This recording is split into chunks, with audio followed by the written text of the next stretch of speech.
جب رب بندوبست کر دے، جب اللہ اہتمام کر دے، میرے بھائی ضروری تو نہیں کہ ہم پریشان ہی رہیں کہ یار یہ کام میں نے کیا نہیں، میرے کھاتے ڈال دیا گیا، یار اس جرم کا میں مجرم ہی نہیں اور میرے منہ پہ سیاہی ملنے کی کوشش کی جا رہی، یہ میرا کھاتا ہی نہیں اور لوگ مجھے تکلیف دے رہے ہیں۔ ضروری نہیں کہ آپ ہی وضاحت کریں، میرا رب بھی بندوبست فرما دیا کرتا ہے۔ اور جو اہتمام اللہ کرتا ہے نا، جو بندوبست رب کرتا ہے، آزمائش آ جاتی ہے، بڑے بڑوں پہ آ جاتی ہے، لیکن بعض اوقات بڑی تکلیف ہوتی ہے جب اس بندے کو لوگ کٹہرے میں کھڑا کر دیں جس کا جرم ہی کوئی نہیں، اس شخص سے لوگ سوال جواب شروع کر دیں جس بیچارے کے خیال میں بھی وہ بات نہیں، پھر وہاں وضاحتیں دینا، نہ کردہ گناہوں کی وضاحتیں دینا، یہ بڑا بوجھ بنتا ہے، بڑی تکلیف ہوتی ہے، اور لوگ کرتے ہیں یہ کام۔ یہ ہمارے دور کا تقاضا ہے، لوگ پہلے آپ کو اپنے حق میں قائل کرتے ہیں، اپنی فرما برداری میں لانا چاہتے ہیں، اگر آپ نہیں آتے تو پھر وہ آپ کو مجرم قرار دے دیتے ہیں، یا میرے ساتھ چل ورنہ پھر میں تیرے خلاف پراپوگنڈا کروں گا۔ دو ہی باتیں۔ حضرت عائشہ صدیقہ رضی اللہ تعالیٰ عنہ فرماتی ہیں، ایک عورت تھی اور اسے نبی پاک صلی اللہ تعالیٰ علیہ وسلم نے وہ کلمہ پڑھ کے مسلمان ہوئی، مدینہ طیبہ آ گئی تو حضور نے مسجد نبوی شریف میں اس کے لیے مکان، ایک سادہ سا کمرہ ساتھ مسجد کے بنوا دیا، وہیں رہنے لگی۔ اکثر وہ سیدہ طیبہ کے پاس آتی تو حضرت عائشہ صدیقہ رضی اللہ تعالیٰ عنہ فرماتی ہیں وہ بڑی باتیں سناتی اور آخر میں کہتی وہ ہار والا دن بھی بڑا عجیب دن تھا اور میرے رب کی قدرتوں کا دن تھا، وہ بھی بڑا عجیب دن تھا۔ سیدہ عائشہ صدیقہ رضی اللہ تعالیٰ عنہ ایک دن فرمانے لگی کہ تو ہار والے دن کا بڑا ذکر کرتی ہے، وہ کیا دن تھا؟ تو خاتون کہنے لگی اماں جی وہ دن تھا جب میرے رب پر بھروسہ اور مضبوط ہو گیا، جس دن میرا اپنے رب پر توکل اور بڑھا، میرے ایمان میں یقین میں اور پختگی آئی۔ کہنے لگی میں ایک گھر کی کنیز تھی، نوکرانی تھی، اس گھر میں ایک بچی تھی جس کے پاس سونے چاندی ہیرے جواہرات کا ہار تھا۔ اس زمانے میں چمڑے کے اوپر لوگ ہیرے جواہرات لگاتے تھے، کئی دفعہ سرخ رنگ کے چمڑے پہ لگائے جاتے تھے، وہ بچی پہنتی تھی تو کہتی ہیں وہ بچی کے اس نے اتار کے رکھا یا اس سے گرا وہ ہار تو چیل اسے اٹھا کے لے گئی گوشت سمجھ کے اور میرے سامنے اٹھا کے لے گئی۔ گھر والوں نے مجھ سے پوچھا، یہ بخاری میں موجود ہے، گھر والوں نے پوچھا مجھ سے کہ وہ ہار کہاں ہے تو میں نے کہا چیل اٹھا کے لے گئی۔ گھر میں کچھ چوری ہو جائے تو سب سے پہلا الزام کس پہ لگتا ہے؟ ملازمین پہ۔ کہتے انہوں نے مجھے بڑا مارا، بڑی تکلیف تھی، حتیٰ کہ میری شرمگاہ تک کی تلاشی کی، میری عزت اتنی خراب کی میں بتا نہیں سکتی۔ میں نے اپنی زندگی میں ایک واقعہ دیکھا، ایک امیر گھر میں چوری ہو گئی، ملازم کو اتنا مارا کہ وہ چارپائی پہ پڑ گیا، پولیس والوں سے اتنی مار پروائی گئی کہ وہ بیچارہ چارپائی پہ پڑ گیا، اور پھر وہ اتنا بیمار ہوا اور کچھ دنوں کے بعد پتہ چل گیا کہ چور تو اپنا بیٹا ہے ان کا، پھر اس کا انتقال ہو گیا۔ اب وہ سیٹھ صاحب اور گھر والے آ کے مرنے والے کے کان میں معافیاں مانگ رہے ہیں، کان میں۔ تو میں نے ان سے پھر کہا تھا کہ یہ تو اب چلا گیا ہے، تمہارا زور چلتا تھا نا تو تم نے قانون خریدا اور تم نے اسے جتنا ہو سکا تم نے اسے مار پڑوائی، تمہارے پاس جو عدالتیں تھیں تم نے وہاں کارروائی کی، اب ایک عدالت قیامت کے دن لگے گی۔ یہ کمزور تھا نا، کچھ کر نہیں سکا۔ وہ خاتون عرض کرتی ہے سیدہ عائشہ کی خدمت میں کہ مجھے بڑا مارا، مجھے تکلیف دی، میں کہہ رہی تھی کہ میرے سامنے چیل لے گئی ہے پر وہ نہیں مان رہے تھے، اماں جی انہوں نے مجھے بڑا مارا۔ حضرت عائشہ صدیقہ کہتی ہیں پھر کیا ہوا؟ کہنے لگی اماں جی جب کوئی میرا مددگار نہ رہا، مجھے تکلیف دے رہے تھے، رسوا کر رہے تھے، تو میں نے اپنے رب سے مدد چاہی، میرے رب کی طرف میں نے توجہ کی، میں نے کہا مالک اب تو ہی میرا مددگار ہے۔ کہتی ہے وہ مجھے مار رہے تھے تو وہ چیل جو ہار لے گئی تھی وہی لے کے واپس آ گئی، اور ہمارے سروں کے قریب لا کے اس نے جب اس ہار کو پھینکا، وہ مجھے چھوڑ کے سائیڈ پہ ہوئے، وہ میری بے گناہی جان گئے، لیکن آپ کو بتاؤں اس دن سے میرا اپنے رب پر یقین اور بڑھ گیا۔ جب انسان پورا ٹوٹ جاتا ہے اور جب کوئی چاروں جانب اس کا مددگار نہیں ہوتا تو رب تو ہوتا ہے نا، اللہ تو اس کا مددگار ہوتا ہے نا، وہ تو پھر اپنے اس بندے کی مدد کرتا ہے نا، پھر وہ تو توانائی دیتا ہے نا، وہ تنہا نہیں چھوڑتا،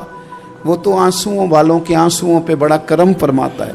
وہ تو قسم پرسی میں آ جاتا ہے، اس کی رحمت بڑھ کے استقبال کر لیتی۔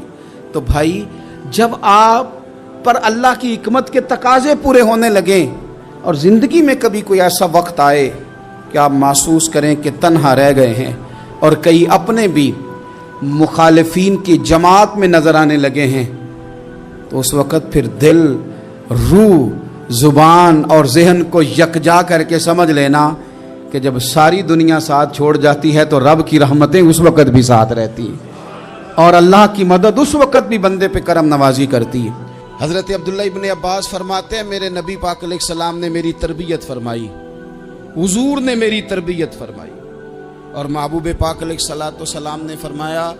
عبداللہ یاد رکھنا، یہ نوجوان دوست میری بات لکھ لیں، پریشان لوگ میری بات لکھ لیں، جن کے پاس قوت فیصلہ نہیں وہ اس بات کو لکھ لیں۔ حضرت عبداللہ ابن عباس فرماتے ہیں میرے نبی پاک علیہ السلام نے مجھ سے فرمایا تھا عبداللہ سن، اگر ساری دنیا مل کے تیرا کوئی نفع کرنا چاہے کر نہیں سکتی جب تک میرے رب کی رضا نہ ہو، اور فرمایا ساری دنیا مل کے تیرا کچھ بگاڑنا چاہے تو عبداللہ بگاڑ نہیں سکتی جب تک رب کریم کی حکمت کا تقاضا نہ ہو۔ لوگوں سے ڈرنا، لوگوں کی طرف دیکھنا، ماحول دیکھ کے اپنے راہ کا تعین کرنا، ہر بندے کے خیالات کے مطابق ڈھلنے کی کوشش کرنا، فلانا نہ ناراض ہو جائے، فلانا نہ ناراض ہو جائے، وہ جس نے ہونا ہو جائے، بس رب رسول ناراض نہ ہو۔ اپنی زندگی میں اپنے مالک کو مولا جان کے، بل اللہ مولاکم، اللہ تمہارا مولا ہے، وَهُوَ خَيْرُ النَّاصِرِينَ، وہ بہترین مددگار ہے، توجہ جب بھی کریں رب کی جانب کریں۔ پھر اللہ تعالیٰ جب بندوبست فرمائے، صحیح بخاری میں حضرت جریج کا ذکر فرمایا، جریج نفل پڑھ رہے تھے، ماں نے آواز دی، وہ آ نہیں سکے، نماز میں تھے، ماں ناراض ہو گئی، اس نے ہاتھ اٹھا کے کہا اللہ یہ اتنی دیر تک مرے نہ جب تک کسی بری عورت کا منہ نہ دیکھ لے۔ کسی اور کی دعا کے لیے سند نہیں ہے کہ وہ تیرے ہاتھ میں ضرور قبول ہوگی، لیکن ماں باپ کی دعا کے لیے میرے نبی پاک نے سند بیان کی ہے۔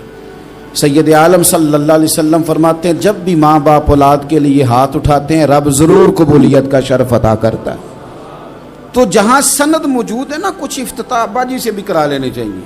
کچھ کام شروع کرنے سے پہلے صرف اماں سے ہی دعا کرا لینی چاہیے، یہ والا افتتاح بھی بڑے کام کا ہے کیونکہ یہاں سند بیان کر دیا میرے نبی کریم۔ تو جناب جریج کی ماں ناراض ہو گئی، کہنے لگی اللہ اس نے میری بات نہیں سنی، اب تھے تو وہ نیک لیکن رب کریم کی حکمت کا تقاضا ہے، ماں کی دعا کو بھی قبول کرنا تھا، اللہ نے آزمائش میں مبتلا کر دیا۔ والدہ تو چلی گئیں، وہ ایک خیمے میں، ایک کٹیا میں، ایک جھونپڑی میں عبادت کرتے تھے، اللہ کو یاد کرتے تھے، رب رب کرتے تھے، اور لوگ ان کی بڑی تعریف بھی کرتے تھے،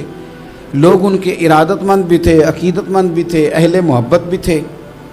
ایک عورت آ گئی، بس وہ اللہ کی حکمت پوری ہونی تھی، اس نے آ کے پہلے تو انہیں اپنی طرف مائل کرنا چاہا، جب نہ مائل ہوئے تو الزام لگا دیا۔ پہلے اس نے قائل کیا، جب جناب جنید قائل نہ ہوئے تو اس نے قریب ایک چرواہا تھا، اس چرواہے کے ساتھ جا کے منہ کالا کیا، مقررہ وقت پہ بچہ پیدا ہو گیا۔ لوگوں نے کہا کس کا ہے؟ کہنے لگی اس خانقاہ میں، اس حجرے میں عبادت کرنے والے کا ہے۔ اگر کسی دیندار پر ذرا سا بھی الزام لگ جائے تو آپ یقین کریں کہ بڑے بڑے خوفناک لوگ بھی نیک ہو جاتے ہیں، جن کا اپنا سارا ماضی کالا سیاہ ہو وہ بھی اجالوں کے راہبر بن جاتے ہیں، جن کی اپنی زبانیں ساری زندگی آلودہ رہی ہوں وہ بھی بڑے بڑے اعلیٰ سچ بولنے لگتے ہیں۔ اعلیٰ کچے میرے مکان کی دیوار کیا گری، لوگوں نے تو میرے صحن میں رستے ہی بنا لیے۔ بڑے لوگ آ جاتے ہیں پھر بڑا کچھ کرتے ہیں اور بڑے بڑے خوفناک جملے کستے ہیں، بس کو نقطہ جو ہاتھ آ گیا ایسا جیسے گرنے کا انتظار کر رہے تھے۔ اب جناب لوگ اٹھے، احتجاج شروع ہو گیا، شور پڑ گیا، یہ بابا بڑا نیک بنتا تھا، نفل پڑھتا تھا، عبادتیں کرتا تھا، دیکھو اس کا حال کیا ہے کہ اس نے ناجائز بچہ پیدا کیا۔ بغیر تحقیق کے میں کہہ چکا ہوں کہ الجھے الجھے بکھرے بکھرے روز و شب دیکھے گا کون، لوگ تیرا جرم دیکھیں گے سبب دیکھے گا کون، لوگ تیرا جرم دیکھیں گے سبب کوئی غور نہیں کرتا کہ وجہ کیا تھی۔ او بھائی کچھ تو مجبوریاں رہی ہوں گی،